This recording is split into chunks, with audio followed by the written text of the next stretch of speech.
Rachel wiped the sweat from her forehead as she checked her phone for the 100th time that evening. It was almost 9, and she still hadn't heard back from the potential client she'd met at the hospital cafeteria last week. The lady had seemed interested in hiring her catering services for a small office party, and Rachel desperately needed that extra income. Her 8-year-old son, Tommy, was already asleep in their small 2-bedroom apartment. She could hear the gentle hum of his breathing from the living room couch where she sat, surrounded by bills that seemed to multiply every month. Being a nurse paid the rent, but barely. The weekend catering gigs were supposed to help with everything else, but clients were hard to come by. She pulled out the slightly crumpled business card from her purse and squinted at the handwritten number. The lighting in the cafeteria hadn't been great when the woman scribbled it down. Rachel typed the number carefully into her phone, double-checking each digit before hitting send. "Hi, this is Rachel. We met last Tuesday at General Hospital. You mentioned needing a caterer for your office event next month. I'd love to discuss the details whenever you're free." She hit send and leaned back into the couch cushions, closing her eyes for just a moment. Between her morning shift at the hospital, picking Tommy up from school, helping with homework, making dinner, and then rushing to clean up after a small dinner party she'd catered across town, she was running on fumes. Her phone buzzed. "That was fast. I think you have the wrong number. I didn't meet you at any hospital." Rachel's heart sank. She looked at the business card again, then at her phone. Sure enough, she'd typed a 7 instead of a 1. "Great, just great. I'm so sorry. Wrong number. Please ignore." She was about to put her phone down when it buzzed again. "No worries. Happens to everyone. Hope you find your client." There was something kind about that response. Most people would have just ignored her or sent back something cold. Rachel smiled despite her frustration. "Thanks. Just one of those days, you know." She didn't know why she sent that. Maybe it was the exhaustion. Maybe it was because she'd been holding everything together for so long that even a small kindness from a stranger felt like a breath of fresh air. Her thumb hovered over the screen, and before she could stop herself, she kept typing. Actually, one of those years, if I'm being honest. Single mom, 2 jobs, trying to build a catering business that keeps going nowhere. "Sorry, you don't need to hear this. Have a good night." Rachel stared at what she'd just sent to a complete stranger and felt her cheeks flush with embarrassment. What was wrong with her? She was about to send an apology when 3 dots appeared, showing the person was typing. "I get it. Single parent here too. It's not easy." Rachel blinked at her screen. She wasn't sure what she'd expected, but it wasn't that. "Really?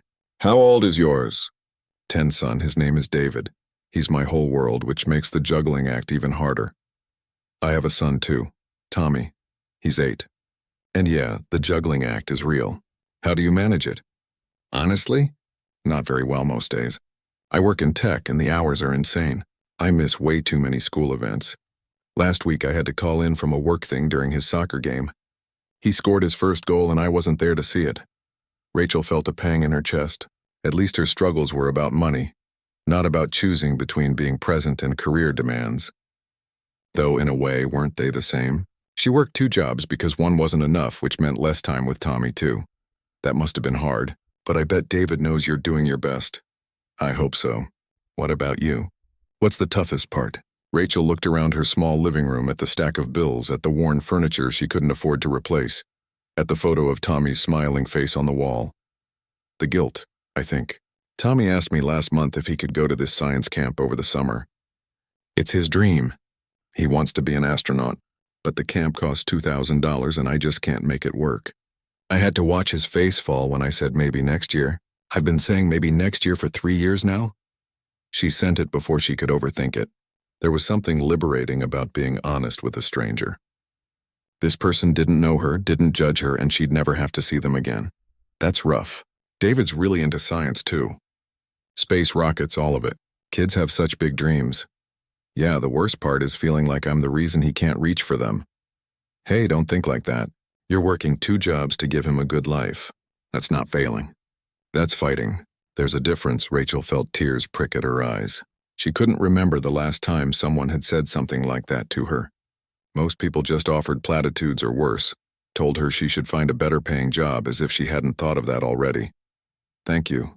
I needed to hear that today. Or tonight, I guess, anytime. I'm Alex, by the way. Rachel. Nice to accidentally text you. Nice to accidentally be texted. They kept talking for another hour. Alex told her about the time David tried to build a rocket in their backyard using baking soda and vinegar, and ended up covering the patio in foam. Rachel shared the story of Tommy trying to make breakfast in bed for her birthday and nearly burning down their kitchen. They laughed about the impossible, questions kids asked, and the terrible advice from people who didn't have children. It felt normal, easy, like talking to an old friend instead of someone whose number she'd misdialed. When Rachel finally said goodnight, it was past 11. She hadn't stayed up that late just talking to someone in years. She felt lighter somehow, as if sharing her burden with a stranger had made it a little less heavy. Over the next 2 weeks, texting Alex became part of her routine. She'd send him updates about her day during her lunch break. He'd message her funny stories about David's latest school project. They compared notes on everything from picky eaters to convincing kids that bedtime was non-negotiable. Alex never asked too many personal questions, and Rachel appreciated that. She knew he worked in tech and was a single dad. That was enough. In return, she told him about her nursing shifts and her catering dreams, but kept the financial struggles to herself. She'd already overshared that first night. Then one afternoon, Alex sent her an unexpected message. Random question. Do you ever cater events at the Riverside Convention Center? I wish, that's way out of my league. Why? Just curious. My company is sponsoring a charity thing there next weekend. Thought maybe fate would bring us full circle from that wrong number. Rachel laughed. Yeah, no. I'm catering a small event there that night, but I'll be in the kitchen the whole time. Not exactly mixing with the sponsor crowd. You're catering there? That's amazing, Rachel. You said your business wasn't going anywhere. It's just one event. The company needed extra help last minute. But it's a start, right? Definitely a start. Good luck. Rachel smiled at her phone, not knowing that in a few days everything was about to change. What she also didn't know was that Alex would be at that same event, and that his full name was Alexander Hunt, the billionaire tech CEO sponsoring the whole thing. The night of the charity event arrived faster than Rachel expected. She stood in the massive kitchen of the Riverside Convention Center, her hands moving quickly as she plated appetizers alongside the rest of the catering team. The head chef, a temperamental man named Gerald, barked orders at everyone while barely lifting a finger himself. Rachel had been thrilled when she got the call to help with this event. The pay was decent, and it was a chance to work at one of the nicest venues in the city. Maybe, just maybe, it could lead to more opportunities. She'd even texted Alex about it, and he'd sent back an encouraging message with way too many thumbs-up emojis for a grown man. The thought made her smile as she arranged smoked salmon on tiny pieces of toast. Their texts had become the highlight of her days. Just that morning, he'd sent her a photo of David's science project, a volcano made entirely of recycled materials. Tommy had been so impressed when she showed him that he'd spent the whole evening planning his own version. Rachel, focus, Gerald snapped, pulling her back to reality. Table 6 needs another tray of those mushroom tartlets. Move it. She nodded and grabbed the tray, but as she turned, she caught a glimpse through the kitchen doors into the main ballroom. It was stunning. Crystal chandeliers, elegant table settings, people in expensive suits and evening gowns. This was a completely different world from the small dinner parties she usually catered. The evening progressed smoothly until about an hour into the event. Rachel was garnishing dessert plates when she heard raised voices coming from Gerald's office, which was really just a converted storage closet near the kitchen. She tried to ignore it, but the voices got louder. I don't care about your policies. I quit, Gerald's voice echoed through the kitchen. Everyone froze. The kitchen fell silent except for the sizzling of pans and the hum of refrigerators. Gerald stormed out, ripping off his chef's coat and throwing it on the counter. Good luck finishing this disaster, he snarled at no one in particular, then walked out the back door. Panic rippled through the kitchen staff. There were still 2 courses left to serve, plus coffee and petit four. The event coordinator, a young woman with a clipboard and terrified eyes, rushed in. Where's Chef Gerald? We need the main course plated in 15 minutes. He quit, one of the sous chefs said, his voice shaking. Just walked out. The coordinator looked like she might cry. We have 300 guests out there, including the CEOs of half the tech companies in the state. This cannot fall apart, Rachel's mind raced. She'd been cooking since she was a teenager, had catered dozens of events on her own, and knew these menu items inside and out. She'd watched Gerald's preparations all evening. Before she could talk herself out of it, she stepped forward. I can do it. Everyone turned to look at her. The coordinator frowned. You're one of the extra hires. You don't have the authority. Maybe not, but I have the skills. I know this menu. I've been watching the prep all night. We have 15 minutes before you have to explain to 300 people why there's no dinner. What do you want to do? The coordinator stared at her for a long moment, then nodded. Fine, you're in charge. Everyone listened to Rachel. Let's move. The next hour was controlled chaos. Rachel called out instructions, delegated tasks, adjusted seasonings, and plated dishes with steady hands despite her racing heart. The kitchen staff, initially skeptical, fell in line as they realized she actually knew what she was doing. The main course went out perfectly, followed by the dessert service. What Rachel didn't know was that someone had been watching her through the kitchen's observation window. Alexander Hunt stood in the shadows near the back of the ballroom, a glass of untouched champagne in his hand. He'd been looking for an excuse to slip away from the endless small talk when he'd heard about the kitchen crisis. He'd watched this woman, his Rachel from the texts, take control of a disaster and turn it into something seamless. Her confidence, her skill, the way she encouraged her team instead of yelling like that other chef had been doing all night. He'd been drawn to her words over text, but seeing her in action was something else entirely. His assistant approached him. Mr. Hunt, the sponsors are asking for you. Give me a minute, Alexander said, unable to look away. When the event finally wound down and the last guest filtered out, Rachel slumped against the counter, exhausted but proud. The coordinator came back into the kitchen with a huge smile. You saved us tonight. Seriously, I'm going to make sure the company knows what you did. You should be running your own operation. Just doing what needed to be done, Rachel said, but inside she was glowing. Maybe this was the break she'd been waiting for. She was cleaning up her station when someone walked into the kitchen. She glanced up and saw a man in an expensive suit standing in the doorway. He was tall, probably in his late 30s, with dark hair and an intense gaze that made her suddenly aware of how tired and disheveled she must look. Can I help you? She asked. The event's over. I know. I'm looking for Rachel. Her eyebrows rose. That's me. Do I know you? He took a step closer, and there was something nervous in his expression that didn't match his confident appearance. Actually, you do. It's Alex, Rachel's breath caught. For a second, she didn't understand. Then it hit her like a wave. Alex. Her Alex from the texts. But that couldn't be right because this man was clearly someone important. Someone wealthy.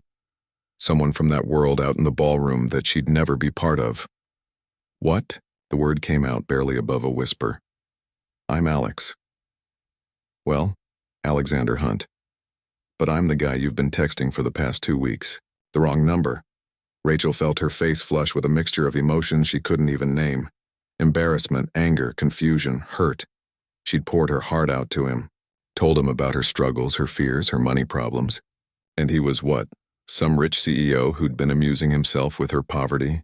She grabbed her jacket from the hook and pushed past him toward the back door. I need to go. Rachel, wait, please. But she didn't stop. She burst through the door into the cool night air, her heart pounding. She made it halfway across the parking lot before he caught up with her. Would you just let me explain? She spun around to face him, tears stinging her eyes. Explain what? That you thought it was funny to pretend to be a regular person? That you got some kind of kick out of hearing about how I can't afford my son's dreams while you probably spent more on that suit than I make in 3 months? It wasn't like that. Then what was it like, Alexander? She said his full name like an accusation. Because from where I'm standing, it looks like you were playing games with someone who was actually being real with you. I wasn't playing games. His voice was firm, almost pleading. When you first texted me, I had just come from a board meeting where people spent 2 hours arguing about money that none of them needed. I was tired of being treated like a checkbook instead of a person. Then you messaged me and you were real. You didn't know who I was and you talked to me like I was just another single dad trying his best. Because I thought you were. I know, and that's exactly why I didn't tell you. Because for the first time in years, someone was talking to me like I was a normal human being. Do you know how rare that is? Everyone wants something from me. Money, connections, opportunities. But you just wanted someone to talk to. Someone who understood. Rachel wiped her eyes, frustrated with herself for crying. You should have told me. You're right. I should have. But every day that passed, it got harder. I didn't want to lose what we had. That connection, she shook her head. We didn't have anything. It was built on a lie. It wasn't a lie. Everything I told you about David, about missing his soccer game, about feeling guilty for not being there enough, all of that was real. The only thing I didn't tell you was my last name and what I do for a living. Everything else was the truth. Rachel wanted to stay angry, but something in his voice made her pause. She looked at him, really looked at him, and saw the same vulnerability she'd heard in his texts, the same struggle of a single parent trying to do right by their kid. Your son, she said quietly. You said your son comes first. He does. Everything else, the money, the company, the status, it's all secondary. My son comes first. I thought you of all people would understand that, Rachel. Because Tommy comes first for you too, doesn't he? She nodded slowly. Of course Tommy came first. Everything she did, every job she worked, every sacrifice she made, it was all for him. I watched you tonight, Alexander continued. The way you handled that crisis in the kitchen, you could have let it fall apart, but you didn't. You stepped up because that's who you are. You fight, and I admire that more than you know. Rachel felt her anger starting to dissolve, replaced by something more complicated. Confusion maybe, or curiosity.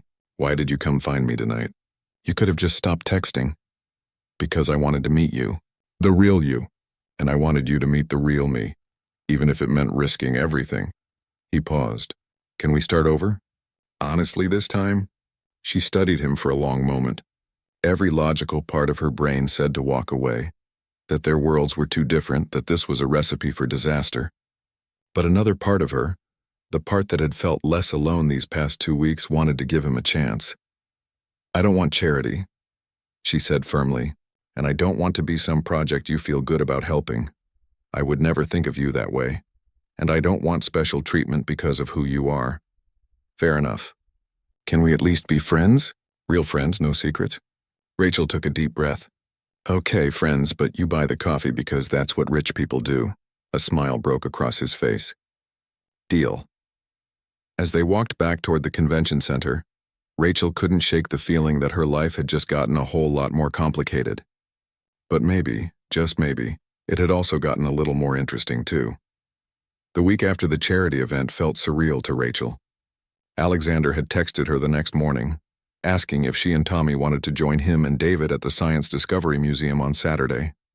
She'd stared at that message for a solid 10 minutes before responding. Her first instinct was to say no. Getting involved with someone like Alexander Hunt seemed like asking for trouble. But then Tommy had walked into the kitchen asking what she was looking at, and she'd made the mistake of mentioning it. His eyes had lit up like Christmas morning. The Science Discovery Museum? Mom, they have the planetarium show. And the robot exhibition. Can we go, please? How could she say no to that face? So she'd texted back a simple okay and spent the rest of the week second-guessing her decision. Saturday morning arrived with Tommy bouncing around their apartment with more energy than should be legal before 9. Rachel had changed her outfit 3 times, frustrated with herself for caring what she wore. This wasn't a date. It was just 2 single parents taking their kids to a museum, nothing more. They met Alexander and David in the museum lobby. David was a skinny kid with messy brown hair and glasses, holding what looked like a homemade robot made from cardboard and spare electronics. Tommy's jaw dropped when he saw it. Did you make that? Tommy asked, his shyness forgotten. David nodded enthusiastically. Yeah, it's got LED lights and everything. Do you like robots? I love robots. I tried to make one once, but it just fell apart. I can show you how I did it. Just like that, the 2 boys were lost in their own world, chattering away about circuits and motors and things Rachel only half understood. She glanced at Alexander, who was watching the boys with a soft smile on his face. That was easy, she said. David doesn't make friends quickly. He's usually pretty shy. Alexander looked genuinely pleased. I think this is going to be a good day. They started with the space exhibition, and Rachel quickly realized that both boys were on a completely different level when it came to science knowledge. They debated whether humans would colonize Mars or the moon first. They discussed the properties of black holes. Tommy threw out facts about the International Space Station that Rachel didn't even know he'd learned. When did my kid become a genius? She whispered to Alexander as they trailed behind the boys. I was thinking the same thing. David reads physics books for fun. I have no idea where he gets it from. I barely passed high school science, Rachel laughed. Same. I'm good with medicine and biology, but ask me about quantum mechanics and I'm lost. They moved through the exhibits and Rachel found herself relaxing. Alexander wasn't what she'd expected. He didn't act superior or throw his money around. He helped David tie his shoe when it came undone. He made terrible dad jokes that had both boys groaning. He got down on the floor with them to look at the insect display, not caring that his probably expensive jeans were on the museum floor. When they reached the robotics section, David and Tommy were in heaven. They spent nearly an hour trying out all the interactive displays, programming simple commands into demo robots, and watching mechanical arms complete tasks. Rachel and Alexander sat on a nearby bench, keeping an eye on the boys while they talked. Thank you for this, Rachel said. Tommy hasn't been this happy in a long time. We can't usually afford places like this. You don't have to thank me. David's having just as much fun. He doesn't have many friends at school. The other kids think he's weird because he'd rather read about space than play video games. Tommy gets that too. The other kids call him a nerd. Rachel watched her son laughing with David. It's nice to see him just being himself without worrying about fitting in. Alexander nodded. Kids can be cruel. Adults too, honestly. Before Rachel could respond, Alexander's phone rang. He glanced at it and his expression changed. I'm sorry, I need to take this. It's my office. He stepped away and Rachel watched as his whole demeanor shifted. His voice became sharper, more commanding. She caught fragments of the conversation about a merger and stock prices and board meetings. This was Alexander Hunt, the billionaire CEO, and it was jarring to see the transformation. The call lasted maybe 5 minutes, but when he came back, he looked stressed. Everything okay? Rachel asked. There's a situation at work. A major deal is falling apart and they need me to fly to Seattle tonight to handle it. He ran a hand through his hair. I told them I'd call them back. You should go. It sounds important. It is important. He looked over at David and Tommy, who were now racing little robots across a track. But so is this. Rachel understood that torn feeling all too well. How many times had she wanted to stay home with Tommy but had to pick up an extra shift? How many school events had she missed because she couldn't afford to lose the income? Alexander, it's okay, really. The boys have been having a great time. We can wrap up here. He looked at her and something in his expression was almost pleading. Can you give me 5 minutes? He walked back toward the entrance, phone to his ear again. Rachel watched him pace back and forth, his free hand gesturing as he talked. She couldn't hear what he was saying, but she could see the tension in his shoulders. When he came back 10 minutes later, he looked lighter somehow. I told them to handle it without me, he said, sitting back down on the bench. My assistant nearly had a heart attack, but they'll figure it out. They're all smart people. They don't need me for everything. Are you sure? I don't want to be the reason you miss something important. You're not. David is the reason. I've missed too many days with him already. I'm not missing this one. He smiled, but there was something vulnerable in it. Besides, what's the point of being the boss if I can't decide when I get to be a dad first? Rachel felt something shift in her chest. She'd been so ready to dismiss him as just another rich guy who didn't understand real problems. But watching him choose his son over a major business deal, seeing the genuine conflict in his eyes, made her realize that maybe she'd been wrong. My son comes first, she said quietly, remembering his words from the parking lot. Always, he replied. They spent another 2 hours at the museum. The boys went through the planetarium show twice because they loved it so much. They had lunch at the museum cafe, where David and Tommy continued their animated discussion about whether aliens existed and what form they might take. Alexander insisted on paying for everything, and when Rachel tried to protest, he simply said, Let me do this, please, it makes me happy. There was no condescension in his voice, no pity. Just a simple request from one parent to another. So she let him. As they were leaving, Tommy tugged on her sleeve. Mom, can David come over sometime? He wants to help me build a robot. Rachel looked at Alexander, who shrugged with a smile. David would love that. If it's okay with your mom. Sure, Rachel heard herself saying. How about next weekend? The boys cheered and immediately started planning their robot project in excited whispers. In the parking lot, as they were saying goodbye, David suddenly hugged Rachel. It caught her off guard, but she hugged him back. Thanks for today, Miss Rachel, he said shyly. This was really fun. You're welcome, sweetie. Alexander cleared his throat, looking emotional. He doesn't usually warm up to people that fast. Well, I'm honored then. On the drive home, Tommy talked nonstop about the museum, about David, about the robot they were going to build. Rachel listened with a smile, but her mind was elsewhere. She thought about Alexander turning down that work call, about the way he'd gotten down on the floor with the boys, about how he'd asked permission before paying for things, respecting her pride while still wanting to help. Maybe she'd been too quick to judge him. Maybe having money didn't automatically make someone a bad person or incapable of understanding struggle. Alexander clearly struggled too, just in different ways. He had wealth but no time. He had success but was lonely. He had everything except what mattered most: genuine connection with his son and with other people. That night, after Tommy was asleep, her phone buzzed with a text from Alexander. "Thank you for giving me a chance today. David hasn't stopped talking about Tommy and the robot they're going to build. I haven't seen him this excited in months." Rachel smiled as she typed back. "Tommy's the same way. He's already drawing blueprints on notebook paper. Fair warning, this robot is going to be ambitious. David's specialty. He once tried to build a working time machine using a toaster and some wire. It did not go well. Tommy tried to dig to China in our backyard, got about 3 feet down before he hit a pipe. Kids are fearless. We should learn from them." Rachel stared at that last message for a long moment. Maybe he was right. Maybe she needed to be a little more fearless too. Not just for Tommy, but for herself. She typed one more message before putting her phone down. "Same time next week? I think we have a robot to supervise. It's a date. Well, not a date. You know what I mean." Rachel laughed out loud at his awkwardness. For a billionaire CEO, he sure was terrible at this. "I know what you mean. Good night, Alexander." "Good night, Rachel." As she turned off the light and settled into bed, Rachel realized something had changed. She wasn't sure exactly what yet.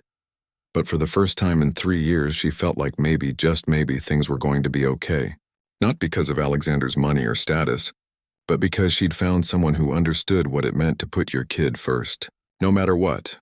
And that understanding, that shared priority, was worth more than any amount of money in the world. The weeks that followed the museum visit fell into an unexpected rhythm.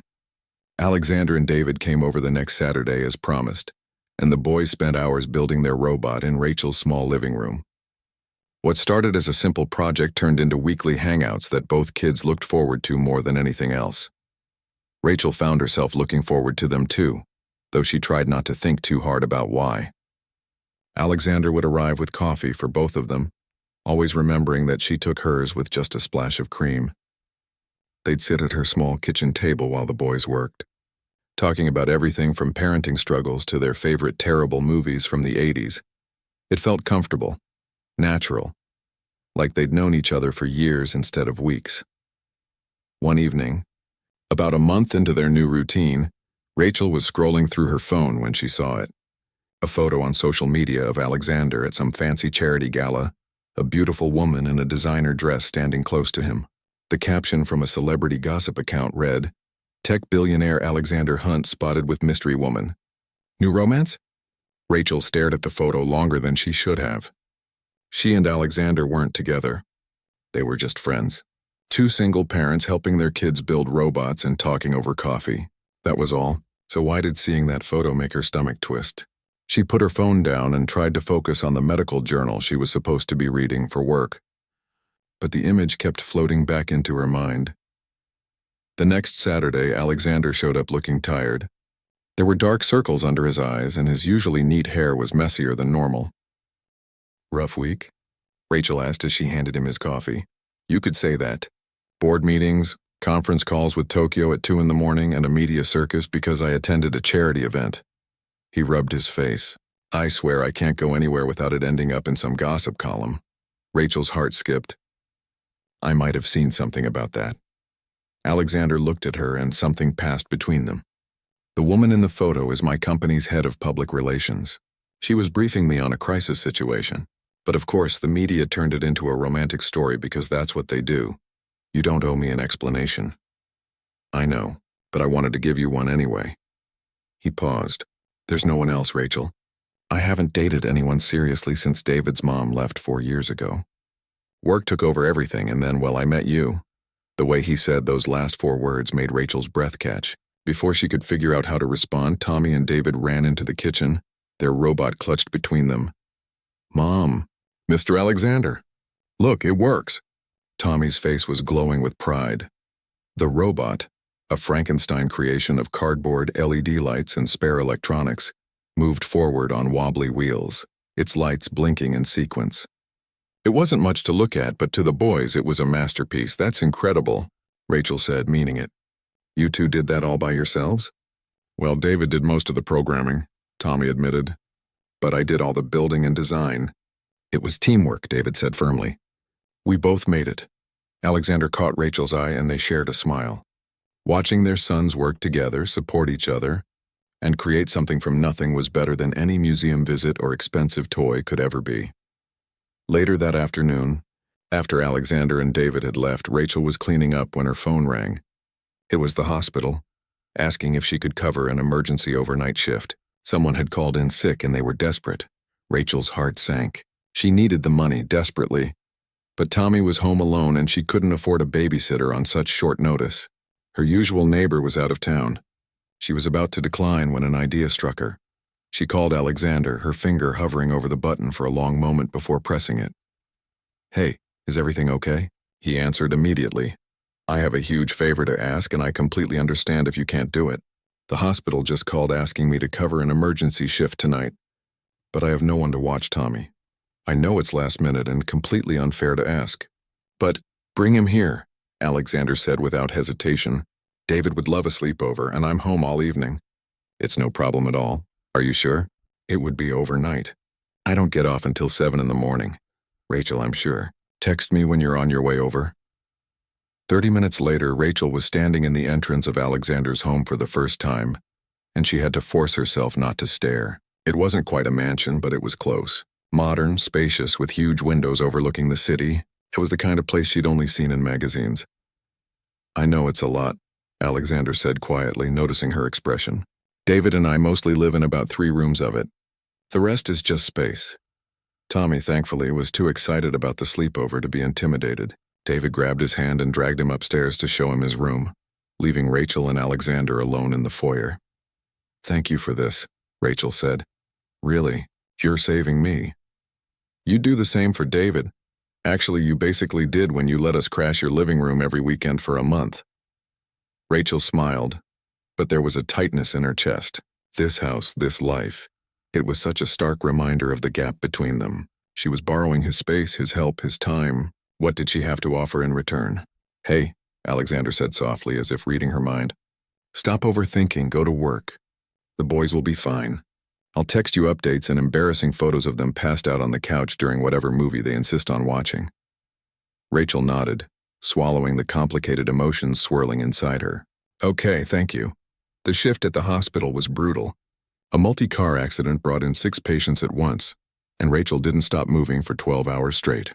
But every time she got a spare moment, she checked her phone. Alexander had sent updates just like he promised. Photos of the boys eating pizza. A video of them playing some elaborate card game. A picture of both of them asleep on the couch at midnight covered in blankets with an action movie frozen on the TV screen. The last message simply said, "They're good kids. You're doing an amazing job with Tommy." Rachel felt tears sting her eyes as she read it. Between the exhaustion and the stress and the overwhelming kindness, she felt herself cracking open in a way she hadn't in years. When her shift finally ended, she drove to Alexander's house in the early morning light. He answered the door in sweatpants and a t-shirt, his hair sticking up in all directions. "Coffee?" he offered. "Please." They sat in his kitchen while the boys slept upstairs. The sunrise painted the sky in shades of pink and orange through the massive windows. Rachel wrapped her hands around the warm mug and felt the tension of the night slowly drain away. "How was it?" Alexander asked. "Hard. But we saved everyone, so that's what matters." She took a sip of coffee. "How were the boys?" "Perfect. They stayed up way too late, ate way too much junk food, and had a great time." "Exactly what a sleepover should be," Rachel laughed softly. "Thank you for this. I don't know what I would have done otherwise."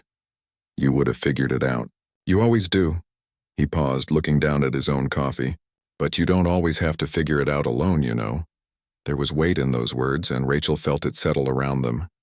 She looked at him, really looked at him and saw something in his expression that made her heart race. "Alexander, I know our lives are different," he interrupted gently. "I know you have every reason to keep your distance. But these past few weeks spending time with you and Tommy, it's been the best part of my days. Both David and I were happier. Our house feels less empty, and I hope maybe you feel some of that too." Rachel's throat felt tight. "I do, but I'm scared." "Of what?" "Of this not being real. Of getting comfortable and then having it all fall apart. Of Tommy getting attached to you and David and then losing you both." She set down her coffee cup, her hand shaking slightly. "I've built a life for my son on my own. It's not much, but it's ours. I'm terrified of letting someone in and losing that independence." Alexander reached across the table and gently took her hand. "I'm not trying to take your independence. I'm not trying to fix your life or be some kind of hero. I just want to be part of it. However that looks. Whatever pace you need. What if we mess this up? What if we try and it doesn't work and the boys get hurt? What if we don't try and spend the rest of our lives wondering what if?" He squeezed her hand. "I'm scared too, Rachel. David's been hurt before when his mom left. I'm terrified of putting him through that again. But I'm more terrified of playing it safe and missing out on something real." Rachel felt something break open inside her, all the walls she'd built over the past 3 years crumbling just a little. She thought about Tommy's laughter over the past few weeks, about how confident he'd become with David around, about how she'd felt less alone, less tired, less like she was drowning. "Okay," she whispered, "okay. Let's try. Slowly, carefully, but let's try." Alexander's smile was like sunrise. "Slowly and carefully. I can do that." They sat there as the morning light filled the kitchen, hands linked across the table, two single parents taking a terrifying leap of faith together. Upstairs, their son slept peacefully, unaware that their little world was about to get a whole lot bigger.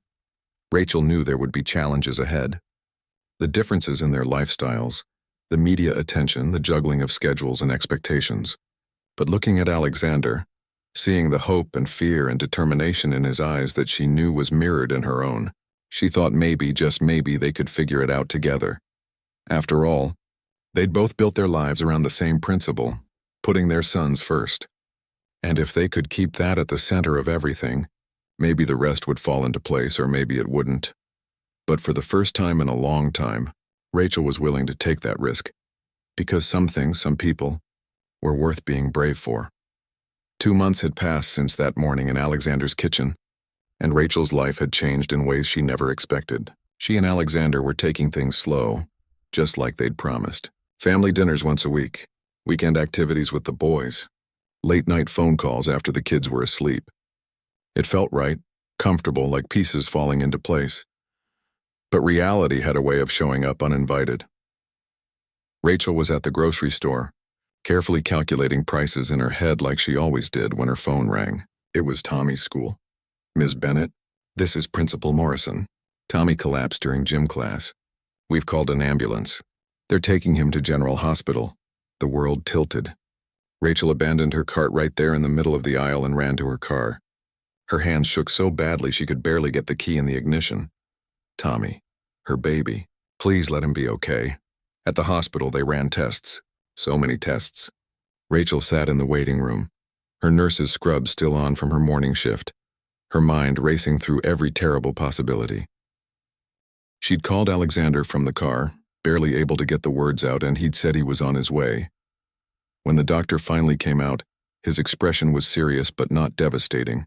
"Tommy has a heart condition. It's called hypertrophic cardiomyopathy. Basically, part of his heart muscle is thicker than it should be. That's what caused him to collapse." Rachel felt like she couldn't breathe. "Is he going to be okay?" "With treatment, yes. He'll need medication and regular monitoring. Eventually, he may need a procedure to correct it. The good news is we caught it now and it's manageable." "What kind of procedure? How much does it cost?" The doctor hesitated. "The surgery, if needed, would run between $50,000 and $70,000. But let's not get ahead of ourselves. We'll start with medication and see how he responds. $50,000 to $70,000. Rachel's insurance would cover some, but not nearly enough. She'd already maxed out her credit cards paying off her late husband's medical bills. Where would she get that kind of money? Alexander arrived 20 minutes later, his tie loose and his jacket missing like he'd run straight from a meeting. How is he? Rachel explained everything, trying to keep her voice steady. Alexander listened, his hand finding hers and holding tight. Whatever you need, he said quietly. Whatever it costs. I'll help. No. The word came out sharper than she intended. I can't let you do that. Rachel, I mean it, Alexander. I can't take money from you. I won't. She saw the hurt flash across his face, but she couldn't back down. This was exactly what she'd been afraid of, becoming dependent on him, being the woman who needed saving. She'd built her life on standing on her own 2 feet, and she couldn't give that up even for Tommy, even though it was killing her. They let her see Tommy an hour later. He looked so small in that hospital bed, hooked up to monitors, his face pale, but he smiled when he saw her. Mom, I'm okay. The doctor said I just have to take medicine and I'll be fine. Rachel sat on the edge of his bed and brushed his hair back from his forehead. That's right, baby. You're going to be just fine.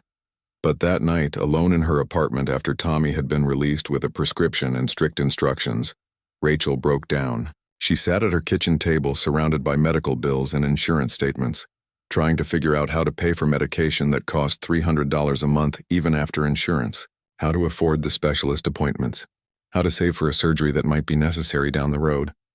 Her phone buzzed. It was Alexander. Can we talk? She almost didn't answer. Almost let it go to voicemail.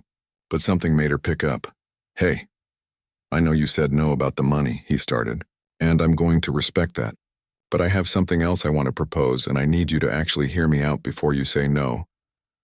I'm listening. My company has been looking to expand our corporate catering division. We need someone to run it, someone with experience, creativity, and the ability to handle high-pressure situations. I've seen you do all of that. The job comes with a salary of $90,000 a year, full benefits including top-tier health insurance and a signing bonus. It's a real position, Rachel. I've been trying to fill it for 6 months. Rachel's heart pounded. You're offering me a job. I'm offering you an opportunity. One you've earned. This isn't charity and it's not favoritism. You're qualified for this position. More than qualified. You saved that charity event when the chef walked out. You've run your own catering business. You understand food, logistics, and people. That's exactly what this position needs. Alexander, I can't. Before you say you can't, let me send you the job description. The real one we've been using to recruit. Look at it. If you don't think you can do it, then I'll respect that. But if you can, and you're only saying no because of pride or fear or whatever is holding you back, then think about Tommy. Think about what this could mean for both of you. The email came through while they were still on the phone. Rachel opened it with shaking hands. The job description was detailed, professional, and demanding. It required experience in large-scale catering, staff management, vendor relations, and budget oversight. Everything she'd been doing on a small scale for years. She could do this job. She knew she could. Let me think about it, she said quietly. Take all the time you need. Rachel spent the next 3 days thinking. She talked to her supervisor at the hospital, who told her she'd be crazy not to take an opportunity like this. She ran the numbers over and over. With that salary and benefits, she could cover Tommy's medical needs. She could maybe even save for his college fund. She could stop living paycheck to paycheck. But accepting meant accepting help from Alexander. It meant blurring the lines between their personal and professional lives. It meant taking a risk. Then Tommy asked her about the space camp again, the one he'd been dreaming about for years. The one she'd always said maybe next year too because she couldn't afford it. Can I go this summer, Mom? Now that I have to take medicine, I want to do something really cool, you know? While I still can. Her heart broke and healed at the same time. Yeah, baby. I think we can make that happen. She called Alexander that night. I want to see the contract. The real one, with all the legal terms and salary details. If this is a legitimate job offer, I want to see it in writing. I'll have it to you tomorrow. The contract arrived via email the next day, sent from the company's legal department, not from Alexander personally. Rachel read every word. It was real, professional, fair. There was nothing in it that suggested special treatment or hidden conditions. She signed it. Her first day at Hunt Technologies was terrifying. The office was sleek and modern, full of people in expensive clothes talking about things she barely understood. But the catering division needed her. The previous manager had left things in chaos and Rachel threw herself into fixing it. She reorganized the vendor contracts. She streamlined the ordering process. She trained the staff on presentation and efficiency. Within a month, she'd cut costs by 15% while improving quality. Within 2 months, clients were specifically requesting her team for their events. Alexander kept his distance at work, treating her like any other department head. But after hours, they were still them.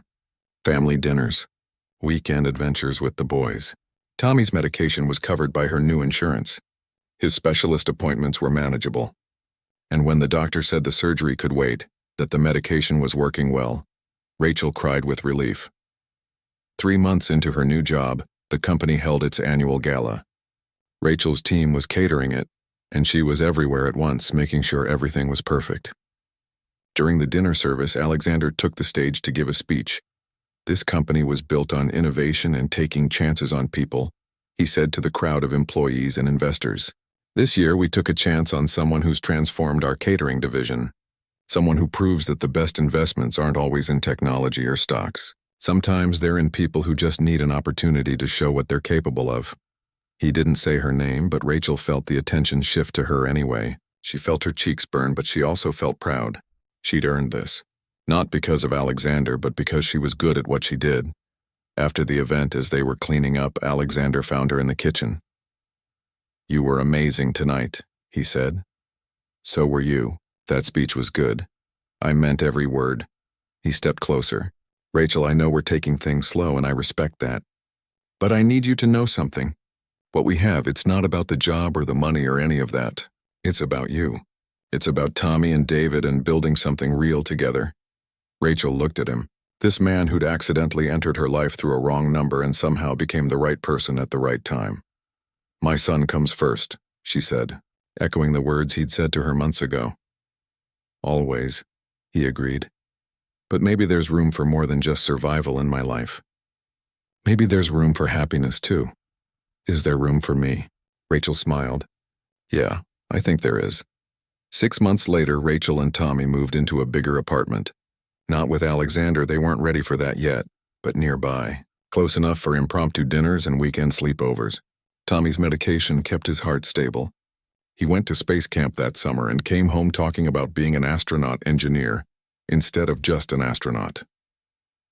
David and Tommy started the same middle school together, both boys thriving with their shared love of science and their friendship. Rachel's catering division won an industry award. Alexander cut back his work hours to make more time for David and for the family they were slowly building together. It wasn't perfect. They still had disagreements. Rachel still struggled with accepting help sometimes.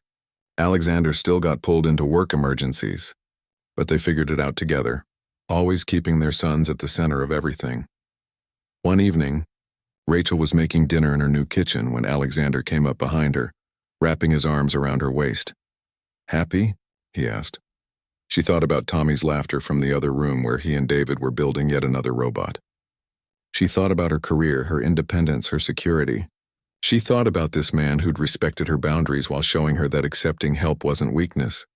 "Yeah," she said, leaning back against him. "I really am, because sometimes the wrong number turns out to be exactly the right one."